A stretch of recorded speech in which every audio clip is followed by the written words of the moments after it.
The big news of the day, Marc-Andre Fleury traded from Vegas to Chicago. Except no one elected to tell Marc-Andre Fleury that. Apparently he found out on social media that he'd been traded. And if you ever needed a reminder that hockey is a business, now more than ever with a cap, a flat cap, and everything else that's going on in the world, there it is. The guy who gave so much to this organization, both on and off the ice, was the face of the franchise, led them to great success, really made it acceptable and cool for all the other players in the inaugural team to think, you know what, if Marc-Andre Fleury's cool with being in Vegas, so should we. We can have a chance to do something special here. And he was the leader of that group.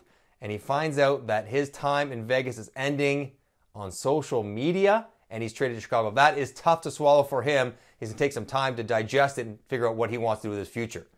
But Vegas made the determination, and probably correctly, that the cap space that they can clear out with Marc-Andre Fleury no longer being on their team is worth more to them than having Fleury, the reigning Vezina Trophy winner, in net. And they're probably right because they're a good defensive team.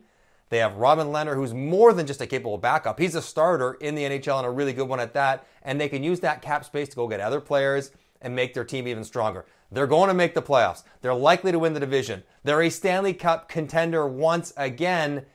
And they just made a very difficult call in getting rid of the initial face of their franchise. The bigger question mark, though, is the Chicago Blackhawks. What are they now? They just went and got Seth Jones. Now with Marc-Andre Fleury, if he shows up and plays Chicago, are they a Stanley Cup team? I don't think so. As great as Marc-Andre Fleury has been in Vegas, it's going to be a different existence in Chicago. They're not a good defensive team.